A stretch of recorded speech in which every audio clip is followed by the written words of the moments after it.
Hello Weaver, नमस्कार। आज के वीडियो में हम लोग डिस्कस करेंगे बिहार सिविल कोर्ट भर्ती परीक्षा का प्रैक्टिस सेट्स नंबर 12। इस चैनल पे ऑलरेडी प्रैक्टिस सेट नंबर 1 से लेकर 11 तक अपलोड किए जा चुके हैं प्लेटफॉर्म का वॉल्यूम 1 का, साथ ही साथ प्लेटफॉर्म का वॉल्यूम 2 प्रैक्टिस सेट्स 1 से लेकर 22 तक अपलोड किए जा चुके हैं। तो यदि आपने उनको नहीं देखा है तो इस वीडियो को देखने के बाद उनको ज़रूर देखें और ज़्यादा से ज़्यादा अपनी तैयारी को मजबूती दें। तो चलिए देर न करते हुए स्टार्ट करते हैं आज का प्रैक्टिस सेट्स नंबर 12। तो पहला क्वेश्चन यहाँ पे दिया गया है कि कर्म में तत्पर रहने वाले इस वाक्यांश के लिए एक शब्द होगा। तो कर्म में तत्पर रहने वाले को बोलते हैं कर्मठ, यानी ऑप्शन नंबर आपका ए हो जाएगा। आगे हम बढ़ते हैं, ध्यान रखिएगा। अगला कहा गया कि विदेह का उपयुक्त विलोम होगा। तो विदेह का विपरीत क्या होगा आपसे पूछा गया है। तो इसका विलोम जो हो जाएगा देह हो जाएगा। क्या हो जाएगा? देह। यानी विदेह का मतलब बिना देह का, और देह का मतलब जिसके पास शरीर है, जिसके पास बॉडी है, हो जाएगा। ऑप्शन नंबर ए आंसर होगा। अगला देखिए, कहा गया दिए गए समश्रुत भिन्नार्थक शब्द का उचित अर्थ ज्ञात करना है। अर्जन अर्चन। तो अर्जन और अर्चन का उचित शब्द आपको बताना है कि इनमें से कौन सा होगा। तो कमाना और बाधा। तो अर्जन का मतलब होता है कमाना और अर्चन का मतलब हो जाएगा आने वाली बाधाएं। ऑप्शन नंबर ए आंसर होगा। अगला देखिए, कहा गया कि दी गई लोकोक्तियों में गलत लोकोक्ति का चयन कीजिए। तो इसमें गलत की पहचान करनी है। ढाक के 3 पात होता है, ढाक के 3 पुत्र नहीं होता है, यानी ऑप्शन नंबर ए ही हमारा गलत हो गया। निर्बल के बलराम, ये सही है। दीवार के भी कान होते हैं, सही है। परशुराम का कोप, ये भी सही है। पहला हमारा आंसर हो जाएगा। अगला क्वेश्चन है, वह दिन में फल खाता है, यह किस वाच्य का उदाहरण है। तो वह दिन में फल खाता है, यह जो है कर्म वाच्य का उदाहरण है। ऑप्शन नंबर बी आंसर हो जाएगा। वाच्य से यह पता चलता है कि क्रिया के द्वारा कर्ता कर्म या भाव में से किस विषय को प्रधानता दी जाती है। जिस वाक्य में क्रिया के कर्ता की प्रधानता हो उसे कृत्य वाच्य कहते हैं। अगला देखिए, इनमें से कौन सी रचना सुमित्रानंद पंत की नहीं है। तो बताना है सुमित्रानंद पंत की कौन सी रचना नहीं है। तो ग्राम्या उन्हीं की रचना है, युगांत उनकी रचना है, रजत शिखर उनकी रचना है, लेकिन ये कुकुरमुत्ता जो है ये सुमित्रानंद पंत जी की रचना नहीं है। कुकुरमुत्ता जो है ये ध्यान रखिएगा, ये सूर्यकांत त्रिपाठी निराला की रचना है। आगे अगला हम बात करेंगे, हिंदी भाषा में किस लिपि का प्रयोग होता है। तो हिंदी भाषा की लिपि पूछा गया है, तो आंसर हो जाएगा देवनागरी लिपि। जिसके हाथ में बीड़ा है, वाक्यांश के लिए एक शब्द का चयन करें। तो जिसके हाथ में बीड़ा होता है उन्हें सरस्वती कहते हैं। क्या बोलेंगे? सरस्वती बोलेंगे। ठीक है। आगे हम बात करें, आगे नेक्स्ट वन बोला गया कि अतीत का समानार्थी शब्द बताना है। अतीत का पर्यायवाची शब्द की पहचान करनी है। तो अतीत का पर्यायवाची होता है विगत। क्या हो जाएगा? विगत। और ध्यान रखिएगा, विगत का मतलब बीते हुए समय में जो अतीत है, आपका पास्ट है, उसी को विगत के नाम से भी हम लोग जानते हैं। निम्नलिखित में से शुद्ध वर्तनी वाले शब्द की पहचान करनी है। तो यहाँ पे शुद्ध वर्तनी की पहचान करनी है। शुद्ध वर्तनी से आपके एग्जाम में 2-3 क्वेश्चन आते ही आते हैं। तो जब भी आप क्वेश्चन को पढ़िए तो ध्यान से उसके वर्तनी को देखा कीजिए। तो लालायित, ये ऑप्शन नंबर ए हमारा शुद्ध है, बाकी सारे अशुद्ध हैं। अगला देखिए, सुमति शब्द का विलोम बताना है। तो सुमति शब्द का विलोम हो जाएगा कुमति। सुमति का मतलब होता है कि जिसके पास सुंदर मत हो, जिसके पास जो है अच्छी बुद्धि हो, बौद्धिक क्षमता हो, वो सुमति होगा। और जो अपनी बौद्धिक क्षमता का गलत प्रयोग करे, बुरे कामों में प्रयोग करे, वो कुमति होगा। अगला देखिए, नेक्स्ट कहा गया कि दिए गए वाक्यांश के लिए एक शब्द की पहचान करनी है। तो यहाँ पे पहाड़ का निचला भाग को क्या कहते हैं। तो पहाड़ के निचला भाग को उपत्यका के नाम से जानते हैं। उपत्यका। ऑप्शन नंबर डी आंसर होगा। अगला देखते हैं, कहा गया पानी का बुलबुला होना मुहावरे का अर्थ क्या होता है। तो पानी का बुलबुला होना का अर्थ होता है क्षण भंगुर होना, यानी क्षणिक समय के लिए उपस्थित होना। ठीक है। अगला है, ध्यान दीजिए कि कहा गया दिए गए शब्द के सर्वाधिक उपयुक्त समानार्थी शब्द का चयन कीजिए। अंबर, तो अंबर का समानार्थी बताना है, तो अंबर का मतलब होता है आकाश, व्योम। तो व्योम यहाँ पे दिया हुआ है, तो आपका ऑप्शन नंबर बी ये समानार्थी हो जाएगा। आगे बढ़ते हैं। अगला नेक्स्ट है, जो इंद्रियों की पहुंच से बाहर हो। जो इंद्रियों की पहुंच से बाहर हो वाक्यांश के लिए एक शब्द का प्रयोग कीजिए।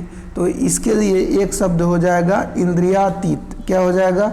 जो इंद्रियों के पहुंच से बाहर हो उसको हम लोग इंद्रियातीत के नाम से जानते हैं। क्या बोलेंगे? इंद्रियातीत। अगला है, नेक्स्ट है जी, अंधेरी रातों वाला पखवाड़ा वाक्यांश के लिए उपयुक्त होगा। तो अंधेरी रातों वाले पखवाड़े को हम लोग कृष्ण पक्ष बोलते हैं। ऑप्शन नंबर सी हमारा आंसर होगा। नेक्स्ट है, दिए गए शब्द का निम्न में से विलोम नहीं है। तो सुव्यवस्था का विलोम कौन सा नहीं है आपको बताना है। तो सुव्यवस्था का विलोम हो जाता है, अगर आपसे देखा जाए तो इसमें सुचारू जो है उसका विलोम नहीं है। सुव्यवस्था का मतलब होता है अच्छा प्रबंधन, अच्छी व्यवस्था। तो सुचारू उसका समानार्थी हो जाएगा, विलोम नहीं हो जाएगा। गड़बड़ी, अव्यवस्था, कुव्यवस्था ये सारे उसके विलोम हैं। अगला है, आंखें चुराना मुहावरे का अर्थ बताइए। तो आंखें चुराना मुहावरे का अर्थ होता है छिप जाना। क्या होना? छिप जाना, यानी ऑप्शन नंबर आपका ए आंसर होगा। अगला है, कम बोलने वाले व्यक्ति को क्या कहते हैं। तो जो कम बोलता हो उसको हम उसके लिए किस शब्द का प्रयोग करेंगे। तो अल्पभाषी, यानी ऑप्शन नंबर बी हमारा आंसर हो जाएगा। चंचल का विलोम आपको बताना है, तो चंचल का विलोम हो जाएगा स्थिर। क्या हो जाएगा? स्थिर। आइए इंग्लिश देखते हैं। यहाँ पे आपको साइनोनिम्स बताना है। तो साइनोनिम्स की पहचान करते हैं। पहले डेफर है, तो डेफर का अर्थ सबसे पहले जानते हैं। डेफर का मतलब होता है टालना या स्थगित करना। डेफर का मतलब क्या हो जाएगा? टालना या स्थगित करना। और इसका साइनोनिम्स होगा, समानार्थी होगा पोस्टपोन करना या अवॉइड करना, अवॉइड करना या स्टेव करना या स्टेव ऑफ करना। तो यहाँ पे देखिए पोस्टपोन है, तो पोस्टपोन इसका समानार्थी हो जाएगा, यानी ऑप्शन नंबर ए आपका आंसर होगा। अन्य जो शब्द हैं उनको आप देख लेते हैं। यहाँ पे ध्यान रखिएगा, बैलेंस का मतलब स्थिर रखना, मैच का मतलब मिलान करना, और कन्फ्लिक्ट का मतलब विवाद होता है। आगे आइए 22 देख लेते हैं, असिस्ट। असिस्ट का समानार्थी बताना है। असिस्ट का मतलब मदद करना या सहायता करना, और इसका समानार्थी आपको बताना है। तो समानार्थी हो जाएगा एड, AID, एड। एड का मतलब भी होता है सहायता करना, सपोर्ट करना, है ना, हेल्प करना। तो एड यहाँ पे इसका समानार्थी हो जाएगा। अन्य शब्द है चेक। चेक का मतलब जांचना, परखना। पार्डन का मतलब क्षमा, और यहाँ पे डिले का मतलब देर करना। क्लियर? आगे देखिए, अगला समानार्थी बताना है। कहा गया कॉम्पिटेंट। तो कॉम्पिटेंट का समानार्थी बताना है। कॉम्पिटेंट का मतलब होता है सक्षम होना, सक्षम होना। तो कॉम्पिटेंट का मतलब सक्षम होना।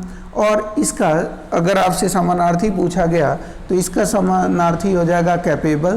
कैपेबल का मतलब होता है करने योग्य होना, सक्षम होना। ऑप्शन नंबर डी इसका आंसर हो जाएगा। अन्य शब्द की बात करें, जैसे आप यहाँ पे देख रहे हैं कंपैरेबल। कंपैरेबल का मतलब होता है तुलना करना। कंफर्टेबल का मतलब होता है कि अपने आप को सुरक्षित महसूस करना। ठीक है। कंपैटिबल का मतलब होता है किसी के योग्य होना। ये सारे इसके अर्थ होते हैं। आगे बढ़ते हैं। अगला कहा गया कि इनमें आपको अपोजिट बताना है, यानी एंटोनिम्स की पहचान करनी है।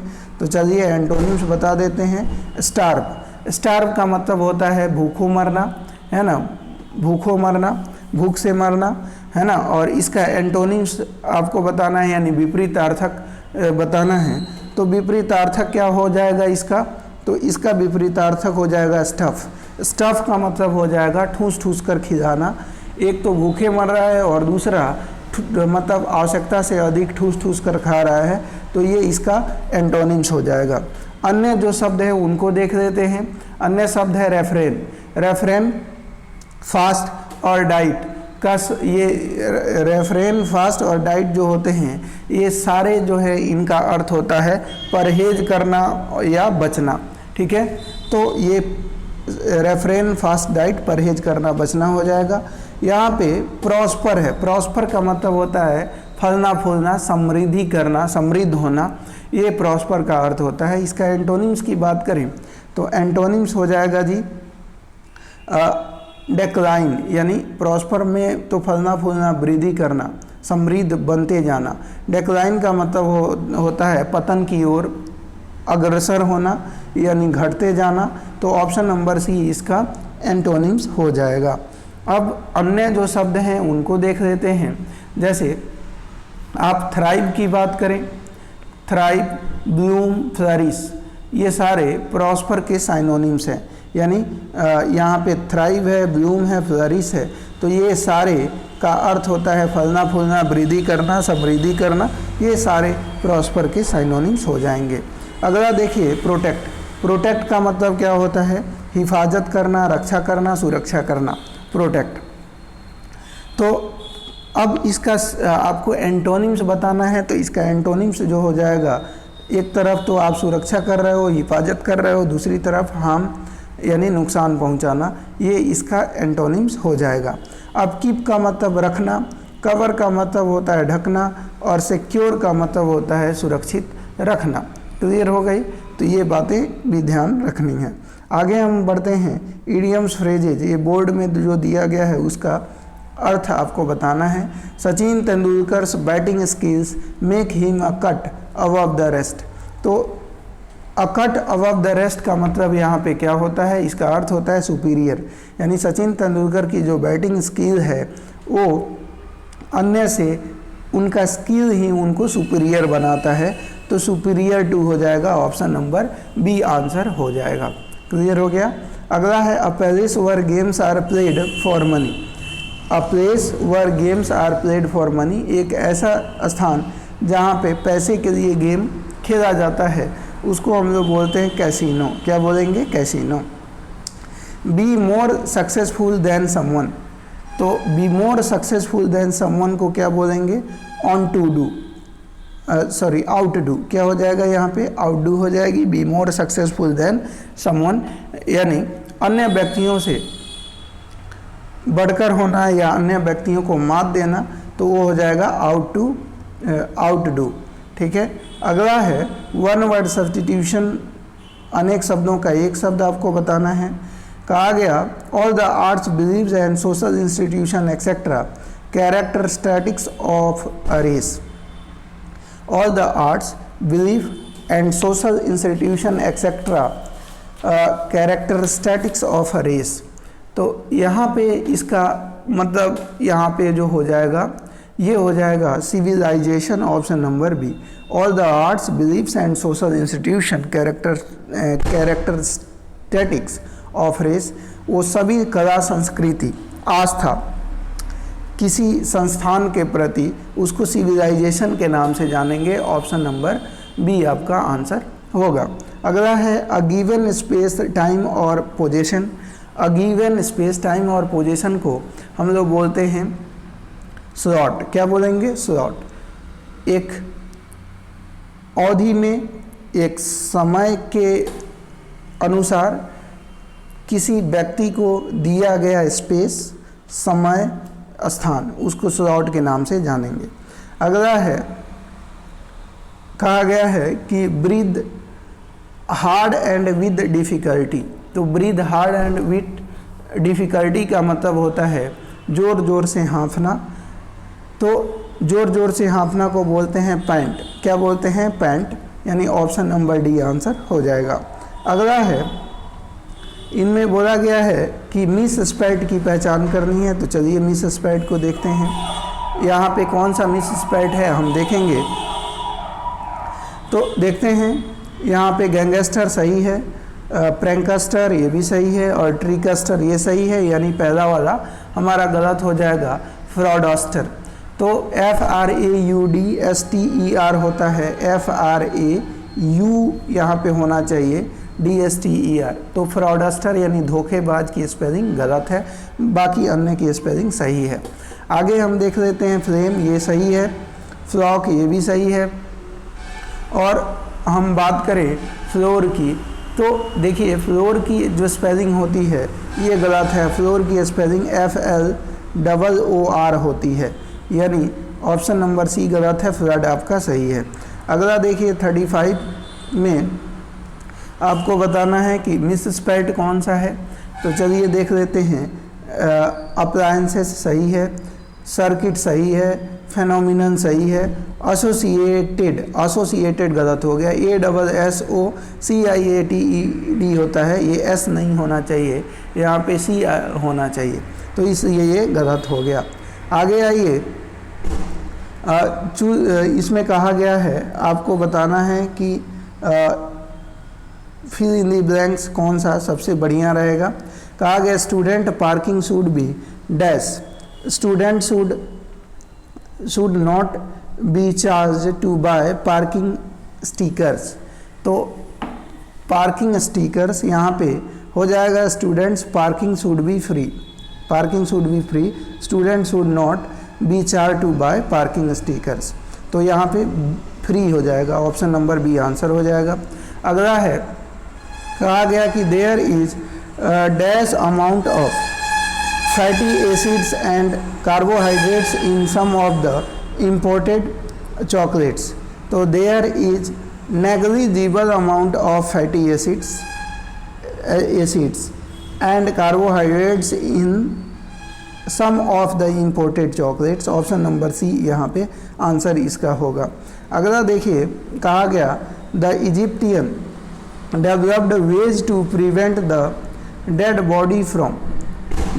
बॉडी फ्रॉम डिकेइंग हो जाएगा, यानी the Egyptian developed ways to prevent the dead body from decaying.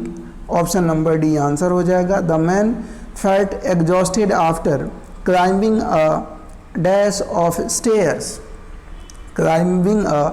बोला गया the man felt exhausted after climbing a flight of stairs, यानी ऑप्शन नंबर आपका ए हो जाएगा। अगला देख लेते हैं, इन्होंने कहा, बोला गया Pahari is the most dash spoken language in Himachal Pradesh. तो पहाड़ी इज कॉमनली क्या हो जाएगा, Pahari is the most commonly spoken language in Himachal Pradesh. Option number D answer होगा। आइए आगे बढ़ते हैं। कहा गया कि चित्तौड़ में विजय स्तंभ का निर्माण किसके द्वारा कराया गया था। तो चित्तौड़ में विजय स्तंभ का निर्माण राणा कुंभा के द्वारा कराया गया था। अकबरनामा किसने लिखा था। तो अकबरनामा की बात करें तो अबुल फजल के द्वारा अकबरनामा लिखा गया था। अगला है, भारतीय राष्ट्रीय कांग्रेस का पहला अंग्रेज अध्यक्ष कौन था। तो भारतीय राष्ट्रीय कांग्रेस का पहला जो अंग्रेज अध्यक्ष थे वो जॉर्ज यूले थे। कौन थे, जॉर्ज यूले। और ध्यान रखिएगा, ये इलाहाबाद अधिवेशन में कांग्रेस का 1888 का इलाहाबाद अधिवेशन था, इसी में ये जो है भारतीय राष्ट्रीय कांग्रेस के पहले अंग्रेज अध्यक्ष चुने गए थे। Option number A. निम्नलिखित में से किस व्यक्ति को grand old man of India के रूप में जाना जाता है। तो दादा भाई नेहरूजी को grand old man of India के नाम से जानते हैं। ठीक है, ये प्रथम भारतीय थे जो यह बताया कि अंग्रेज का मुख्य उद्देश्य आर्थिक शोषण करना है। अगला आइए, नेक्स्ट है कि निम्नलिखित में से कौन से बराबर वर्षा वाले स्थानों को जोड़ने वाली रेखाएं दर्शाते हैं। तो आंसर हो जाएगा आपका, ध्यान रखिएगा, आइसोहाइट्स जो होती हैं ये बराबर वर्षा वाले स्थानों को जोड़ने वाली रेखाएं हैं। अगला है, यदि भारत में कर्क रेखा के स्थान पर विषुवत रेखा होती तो यहाँ की जलवायु पर जो प्रभाव पड़ता वह होती। तो अधिक ताप एवं अधिक वर्षा। ऑप्शन नंबर बी आंसर हो जाएगा। अगला देखिए, भारत में चंदन की लकड़ी के सर्वाधिक वन कहाँ पे पाए जाते हैं? तो चंदन के लकड़ी के सर्वाधिक वन जो होते हैं नीलगिरी की पहाड़ियों में पाए जाते हैं। भारत की तट रेखा की कुल लंबाई लगभग है, तो भारत की तट रेखा की कुल लंबाई 7516 किलोमीटर है। ऑप्शन नंबर बी आंसर हो जाएगा। उससे वहीं बात करें मुख्य भूमि की, तो मुख्य भूमि की लंबाई जो है वो 6100 किलोमीटर है। और क्षेत्रफल की बात करें तो 32,87,263 किलोमीटर स्क्वायर है। वहीं भारत का उत्तर से दक्षिण विस्तार की बात करें तो 3214 किलोमीटर और पूरब से पश्चिम की बात करें तो 2933 किलोमीटर है। क्लियर? अगला देख लेते हैं। कहा गया कि एक नागरिक के मौलिक कर्तव्यों में शामिल है, तो एक नागरिक का जो मौलिक कर्तव्य है उनमें क्या शामिल है? संविधान, राष्ट्रीय ध्वज एवं राष्ट्रीय गीत के प्रति श्रद्धा, ये मौलिक कर्तव्य में शामिल है। ऑप्शन नंबर ए आंसर हो जाएगा। अगला देखिए, हमारे राष्ट्रीय ध्वज पर अंकित सत्यमेव जयते लिया गया है, तो ये मुंडकोपनिषद से लिया गया है। ऑप्शन नंबर ए आंसर हमारा होगा। आगे हम बात करें भारतीय संविधान के अनुच्छेद 25 का संबंध किससे है? तो भारतीय संविधान का अनुच्छेद 25 की बात करें तो 25 का संबंध जो है धर्म की स्वतंत्रता से है, यानी ऑप्शन नंबर सी आंसर हो जाएगा।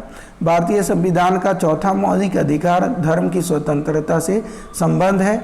ध्यान रखिएगा, अनुच्छेद 25 से 28 तक धर्मों की स्वतंत्रता से संबंधित अनुच्छेद है। ठीक है। अगला हम बात करें पेरिस ओलंपिक 2024 का आधिकारिक नारा क्या घोषित किया गया था? तो पेरिस ओलंपिक 2024 का आधिकारिक जो नारा है वो गेम्स वाइड ओपन, क्या है? गेम्स वाइड ओपन, ये घोषित किया गया था। अगला है मुस्लिम महिला अधिकार दिवस भारत में कब मनाया जाता है? तो मुस्लिम महिला अधिकार दिवस भारत में 1 अगस्त को मनाया जाता है। ऑप्शन नंबर आपका डी आंसर हो जाएगा। भारत में राज्यों के मध्य विवाद उच्चतम न्यायालय में आते हैं, तो उच्चतम न्यायालय में राज्यों के मध्य विवाद जो आते हैं वो प्रारंभिक अधिकारिता में आते हैं, यानी ऑप्शन नंबर आपका बी आंसर हो जाएगा। अगला हम बात करें, नेक्स्ट है कि भारत का उच्चतम न्यायालय निम्नलिखित में से किसके निर्णय मानने से बाध्य है? तो उच्चतम न्यायालय जो है वो ध्यान रखिएगा किसके निर्णय मानने से बाध्य है? तो यहाँ पे हो जाएगा, आंसर हो जाएगा उपयुक्त में से किसी के निर्णय मानने को बाध्य नहीं है। ऑप्शन नंबर डी आंसर होगा। अगला है पराग कण डैश के द्वारा उत्पन्न किए जाते हैं, तो पराग कण पराग कोश के द्वारा उत्पन्न किए जाते हैं। ऑप्शन नंबर ए आंसर होगा। अगला देखिए, नेक्स्ट की बात करेंगे तो इन्होंने कहा है कि निम्न में से कौन सी धातु उभयधर्मी ऑक्साइड बनाती है? तो उभयधर्मी ऑक्साइड की बात करें तो Al धातु, ऑप्शन नंबर बी हो जाएगा। Al धातु उभयधर्मी ऑक्साइड बनाती है। ठीक है। Zn और Pb धातु भी उभयधर्मी ऑक्साइड बनाने का काम करते हैं। आगे बढ़ते हैं। जब किसी वस्तु की एक अवतल दर्पण के अनंत पर रखा जाता है तो उसका प्रतिबिंब निर्मित होता है। तो अवतल दर्पण के अनंत पर रखने से उसका जो प्रतिबिंब होगा वो फोकस और केंद्र के बीच बनेगा, यानी ऑप्शन नंबर बी आंसर हो जाएगा। क्लियर। आगे हम बात करेंगे, नेक्स्ट वन है जी आपका एल्केन का सामान्य सूत्र है। तो एल्केन का सामान्य सूत्र की बात करें तो ध्यान रखिएगा CnH2n+2 एल्केन का सामान्य सूत्र होता है। वहीं एल्कीन का सामान्य सूत्र की बात करें तो CnH2n होता है। अल्कोहल का सामान्य सूत्र की बात करें तो CnH2n+2O होता है। अल्काइन का सामान्य सूत्र जो होता है वो CnH2n-2 होता है। एक चींटी के डंक में कौन सा अम्ल होता है? तो एक चींटी के डंक में मेथेनोइक अम्ल होता है, यानी ऑप्शन नंबर बी हमारा आंसर हो जाएगा। ठीक है। नींबू में साइट्रिक अम्ल होता है। नेटल का डंक में भी मेथेनोइक अम्ल होता है। और दही का खट्टा होना लैक्टिक अम्ल के कारण होता है। टमाटर में ऑक्जेलिक अम्ल पाया जाता है। और सोडा जो वाटर होते हैं उसमें कार्बोनिक अम्ल पाया जाता है। ठीक है। आगे आइए, कहा गया कि निम्न में से कौन सा कंप्यूटर प्रोग्रामिंग लैंग्वेज नहीं है। तो कंप्यूटर प्रोग्रामिंग लैंग्वेज की बात करें तो पूछा गया है कि इनमें से कौन सा कंप्यूटर प्रोग्रामिंग लैंग्वेज नहीं है। तो ध्यान से देखिए, a swift computer programming language है, पाइथन, जावा ये सब कंप्यूटर प्रोग्रामिंग लैंग्वेज हैं, लेकिन C plus plus plus plus ये कंप्यूटर प्रोग्रामिंग लैंग्वेज नहीं है। ठीक है, अगला है, कहा गया इनमें से कौन सा कंप्यूटर का एक रजिस्टर नहीं है। तो कंप्यूटर का रजिस्टर कौन सा नहीं है आपसे बोला गया है। तो कंप्यूटर का रजिस्टर इनमें से कौन सा नहीं है आपसे बोला गया। तो ऑप्शन नंबर हो जाएगा बफर। क्या हो जाएगा? बफर जो है कंप्यूटर का रजिस्टर नहीं है। आगे हम बात करेंगे अगला, कहा गया है कि कंप्यूटिंग का कौन सा प्रकार कंप्यूटिंग का कौन सा प्रकार कंप्यूटेशन, स्टोरेज और यहाँ तक कि एप्लीकेशन को भी पूरे नेटवर्क में सर्विस के रूप में करता है। तो आंसर हो जाएगा cloud computing. Option number A answer होगा। अगला देखिए, डैश ग्राहकों को ऑन डिमांड उपयोगिता आधारित कंप्यूटिंग सेवा प्रदान करने के लिए वितरित कंप्यूटिंग का एक प्रतिमान है। तो आंसर हो जाएगा एक cloud computing. Option number C. अगला देखिए, कहा गया कि कंप्यूटर के 4 प्रमुख कार्य क्या हैं। तो कंप्यूटर के 4 प्रमुख कार्य हैं इनपुट प्रोसेसिंग। कंप्यूटर के 4 प्रमुख कार्य में इनपुट, प्रोसेसिंग, आउटपुट और स्टोरेज, ये 4 प्रमुख कार्य हैं। अगला है, प्रत्येक वेब डॉक्यूमेंट्स का एक यूनिक एड्रेस होता है जो कहलाता है। तो प्रत्येक वेब डॉक्यूमेंट्स का एक यूनिक एड्रेस होता है जो यूनिफॉर्म रिसोर्स लोकेटर URL कहलाता है। ठीक है, अगला है लाइनक्स है। तो लिनक्स क्या है आपसे पूछा गया। तो लिनक्स जो है ये ध्यान रखिएगा, ये बंद स्रोत और फ्रीवेयर है। यानी ऑप्शन नंबर लाइनक्स आपसे बोला गया है कि लाइनक्स क्या है। तो ये फ्रीवेयर हो जाएगा, ओपन सोर्स सॉफ्टवेयर हो जाएगा। यानी ऑप्शन नंबर आपका डी हो जाएगा। तो लाइनक्स पूछा जाए क्या है, तो एक फ्रीवेयर और ओपन सोर्स सॉफ्टवेयर है। ठीक है, आगे हम बात करें, कंप्यूटर में डैश निहित है। तो कंप्यूटर में क्या निहित है आपसे पूछा गया। तो कंप्यूटर में मदरबोर्ड होता है, हार्ड डिस्क ड्राइव होता है और केंद्रीय प्रसंस्करण इकाई होती है। ऑप्शन नंबर डी आंसर होगा। अगला है, एक बटन जो अक्षर को ऊपरी या निचले मामले में बनाता है और संख्याओं को प्रतीकों में बदलता है कहलाएगा। तो आंसर हो जाएगा ये शिफ्ट कहलाएगा। ऑप्शन नंबर ए आंसर होगा। कोबोल का पूर्ण रूप क्या है। तो कोबोल का फुल फॉर्म आपसे बोला गया है। तो common business oriented language, common business oriented language, यानी ऑप्शन नंबर बी आपका आंसर हो जाएगा। ठीक है, कॉमन बिजनेस ओरिएंटेड लैंग्वेज क्या हो गया? ओरिएंटेड। तो यहाँ पे ऑर्गेनाइज्ड है, ये ओरिएंटेड लैंग्वेज है। तो option number common business oriented language, तो ये आपका option number common business oriented language, common business oriented language, ये आपका सी आपका आंसर हो जाएगा। अगला देखिए, कहा गया है हॉटमेल डैश में शुरू किया गया था। तो हॉटमेल कब शुरू किया गया था ये आपसे पूछ लिया गया। तो ध्यान रखिएगा, ये 1960 में शुरू किया गया था। कब? 1960 में। और पूछा जा सकता है कि हॉटमेल के सह संस्थापक कौन हैं। तो सबीर भाटिया इसके सह संस्थापक हैं। ठीक है, ईमेल की शुरुआत 1982 में हुई थी। अगला निम्नलिखित में से कौन कंप्यूटर के CPU के 2 घटक हैं। तो कंप्यूटर के CPU के 2 घटक नियंत्रण इकाई और ALU अर्थमेटिकल लॉजिक यूनिट, इसके 2 घटक हैं। क्लियर। आगे हम बात करें, बोला गया मैग्नेटिक इंक कैरेक्टर का प्रयोग कहाँ होता है। तो मैग्नेटिक इंक कैरेक्टर का प्रयोग आपको बताना है कि कहाँ पे होता है। तो आंसर हो जाएगा बैंक चेक में होता है, क्रेडिट कार्ड में और स्टाम्प पेपर में उपयुक्त सभी में मैग्नेटिक इंक कैरेक्टर का उपयोग होता है। कंप्यूटर में कितने प्रकार की मेमोरी पाई जाती है?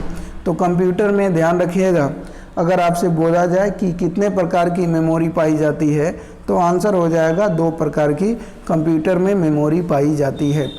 कौन कौन सी? एक को प्राइमरी मेमोरी या प्राइमरी मेमोरी या मेन मेमोरी कहते हैं। इसके अंतर्गत पाई जाने वाली जो मेमोरियां हैं वो रैम है, रोम है और कैच मेमोरी है।